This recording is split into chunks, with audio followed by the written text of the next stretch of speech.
만군의 여호와가 이같이 말하여 이르노라. 이 백성이 말하기를 여호와의 전을 건축할 시기가 이르지 아니하였다 하느니라. 여호와의 말씀이 선지자 학개에게 임하여 이르시되 이 성전이 황폐하였거늘 너희가 이때에 판벽한 집에 거주하는 것이 옳으냐. 그러므로 이제 만군의 여호와가 이같이 말하노니 너희는 너희의 행위를 살필지니라.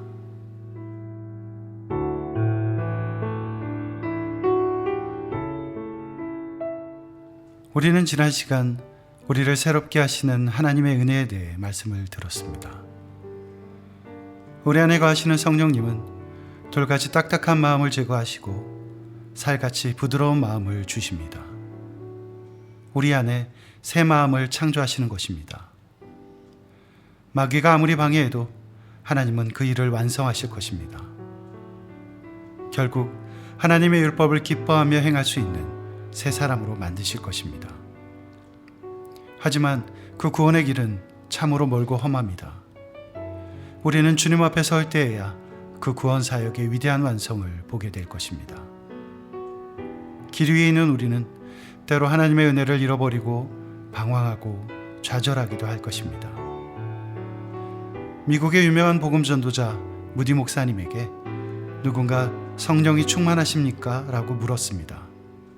목사님은 예, 하지만 셉니다 라고 대답했다고 합니다. 하나님께서 우리에게 날마다 부어주시는 은혜도 지금 어딘가에서 새고 있을 것입니다. 그러다 하나도 남지 않는 것처럼 느껴질 때도 올 것입니다. 오늘은 그러한 때 하나님의 은혜가 도무지 느껴지지 않고 남은 것이 하나도 없는 것 같을 때 우리가 어떻게 은혜를 회복할 수 있는지에 대해 생각해 보려 합니다. 온갖 우상을 섬기며 하나님을 배신했던 이스라엘은 결국 아시리아에 의해 패망하게 됩니다.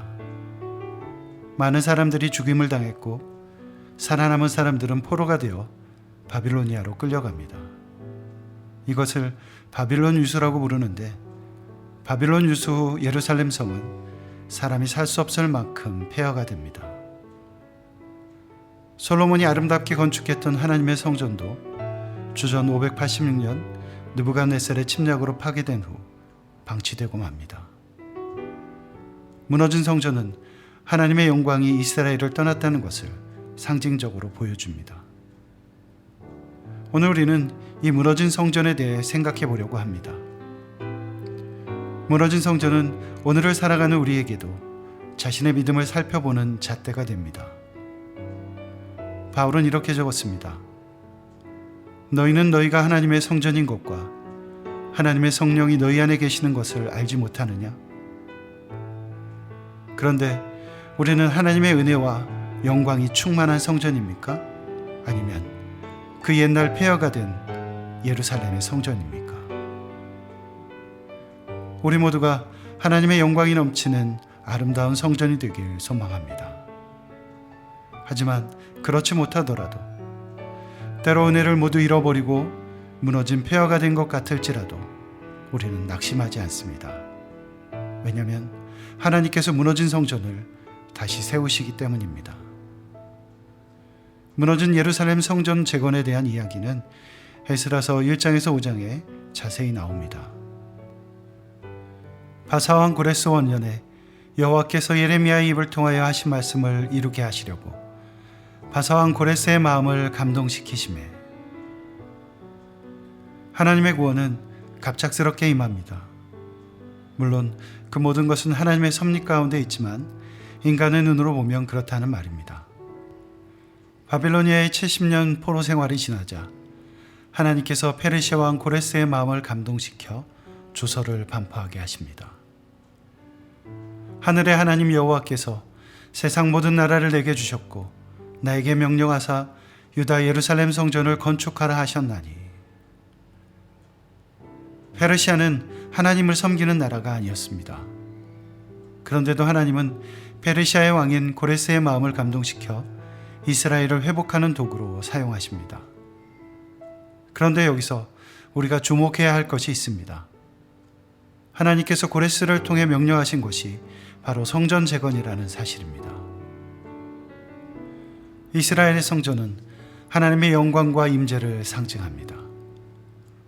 온 우주를 만드시고 운행하시는 하나님께서 사람이 만든 건물 안에 거하시는 것입니다. 성전은 이스라엘 백성이 하나님의 소유임을, 그래서 하나님께서 그들 가운데 계심을 상징합니다. 그러므로 이스라엘 백성들에게 성전을 다시 세우도록 명하신 것은 하나님께서 이스라엘을 다시 찾기로 작정하셨다는 것을 의미합니다. 그리고 더욱 중요한 것은 그 일을 시작하신 분이 바로 하나님이라는 사실입니다. 이스라엘 백성들이 고레스에게 자신들의 성전을 건축하게 해달라고 매달렸던 것이 아닙니다. 하나님께서 고레스에게 명하셔서 성전을 재건하도록 이스라엘 백성을 보내게 하셨습니다. 보낼 뿐 아니라 페르시아 사람들로 하여금 성전 건축을 위해 예물을 드리게 하셨습니다. 그 사면 사람들이 은그릇과 금과 물품들과 짐승과 보물로 돕고 그 외에도 예물을 기쁘게 드렸더라. 얼마나 놀라운 일입니까? 적대국의 백성들로 하여금 하나님의 성전을 건축할 예물을 내놓게 하셨습니다. 그것도 기쁨으로 드리게 하셨습니다. 하나님께서 하시면 불가능이 가능으로 바뀝니다. 우리의 믿음 생활도 마찬가지입니다. 은혜를 잃어버리고 메말라 쩍쩍 갈라지는 것 같은 마음밭으로 살아갈지라도 하나님께서는 결국 우리를 회복시켜 주십니다.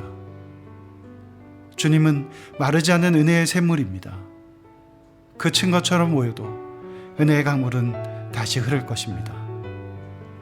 때로 우리가 주님께로 가는 길을 잃어버리고 우리 마음속에 성전이 무너진 것 같은 시간을 보내더라도 하나님께서는 우리를 내버려 두시지 않습니다. 결국 우리를 다시 찾으시고 우리에게 주신 은혜를 회복하십니다. 다시 오늘 본문 학개서로 돌아가 봅니다. 하나님께서 은혜를 허락하셔서 이스라엘 백성을 해방하시고 성전을 재건하기 위해 예루살렘으로 돌아오게 하셨습니다. 하지만 돌아와 성전 재건을 시작한 이스라엘 백성은 곧 사마리아 사람들의 극심한 방해에 직면하게 됩니다. 그들은 주변 민족들을 두려워하여 기초공사만을 마치고 결국 공사를 중단하게 됩니다. 이스라엘 백성은 무려 16년 동안을 성전 재건을 미루고 방치해 둡니다. 이때 하나님의 말씀이 학개에게 임한 것입니다. 여호와의 말씀이 선지자 학개에게 임하여 이르시되 이 성전이 황폐하였거늘 너희가 이때 판벽한 집에 거주하는 것이 옳으냐. 이 말씀을 세 번역으로 보면 이렇습니다. 성전이 이렇게 무너져 있는데 지금이 너희만 잘 꾸민 집에 살고 있을 때란 말이냐. 하나님의 은혜로 성전 재건이 시작되었을 때 이스라엘 백성들은 뜨거웠습니다. 성전 기초가 놓인 것을 본 백성들이 하나님을 목청껏 소리 높여 찬양하고 기쁨으로 통곡했다고 에스라서는 전합니다. 하지만 공사가 중단되고 시간이 흐르자 뜨거웠던 그들의 마음이 다 식어버린 것입니다. 더구나 돌아온 예루살렘에서의 삶은 만만치 않았습니다. 이슬도 내리지 않는 가뭄이 계속되었기 때문입니다. 성전을 재건한다는 기쁨과 기대감 속에서 꿈에 그리던 예루살렘으로 돌아왔지만 현실은 냉혹하기만 했습니다. 이러한 어려움 속에서 결국 이스라엘 백성의 관심은 자신에게로 돌아가고 맙니다. 성전 재건에 대한 꿈은 접고 먹고 살기 바빴던 것입니다. 잃어버린 은혜를 회복하는 것은 어떤 면에서 처음 은혜를 받는 것보다 더 힘듭니다. 성전 재건을 위해 힘쓰던 이스라엘 백성에게 방해자가 나타났듯 하나님의 은혜를 회복하기 위해 쓰는 우리에게도 믿음의 회방꾼들이 도전해 옵니다. 그들은 어떻게든 우리의 은혜를 소멸하기 위해 애씁니다. 그렇게 우리 마음에서 받은 은혜를 하나둘 잃어버리기 시작하면 우리의 관심도 하늘의 것이 아닌 땅의 것으로 옮겨가게 됩니다. 설상가상으로 삶의 기근과 같은 어려움도 쌓여만 갑니다. 이제는 정말 은혜를 회복하는 것 따위는 생각할 틈도 여유도 없습니다. 내 앞가림하기도 바쁜 것입니다. 하지만 그럴 때 우리는 기억해야 합니다. 그러므로 이제 만군의 여호와가 이같이 말하노니 너희는 너희의 행위를 살필지니라. 우리의 삶을 흔드는 어려움에는 분명 이유가 있습니다. 그리고 그 이유를 정확히 알기 위해서는 먼저 우리 자신의 행위를 살펴야 합니다. 왜냐하면 모든 것은 거기에서 시작되기 때문입니다. 너희가 많은 것을 바랐으나 도리어 적었고 너희가 그것을 집으로 가져갔으나 내가 불어버렸느니라. 돌아온 이스라엘 백성들에게 닥친 어려움은 하나님께서 주신 것이었습니다. 그들은 많은 것을 바랐으나 얻을 수 없었습니다. 하나님이 다 불어버리셨기 때문입니다. 왜 그러셨습니까? 하나님은 그 까닭도 말씀해 주십니다. 내 집은 황폐하였으되 너희는 각각 자기의 집을 짓기 위하여 빨랐음이라. 하나님께서 이스라엘 백성을 다시 예루살렘으로 돌아오게 하신 이유가 무엇입니까? 바로 성전을 재건하기 위함입니다. 하지만 그들은 자신들의 존재 이유를 스스로 던져버렸습니다. 그리고는 여호와의 전을 건축할 시기가 아직 이르지 않았다고 변명만 늘어놓고 있었습니다. 하나님은 그들의 소명을 일깨우기 원하셨습니다. 은혜가 회복되길 원하셨던 것입니다. 그래서 그들에게 어려움을 허락하신 것입니다.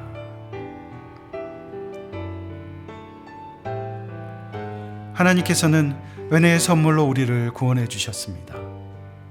무엇을 위해서입니까?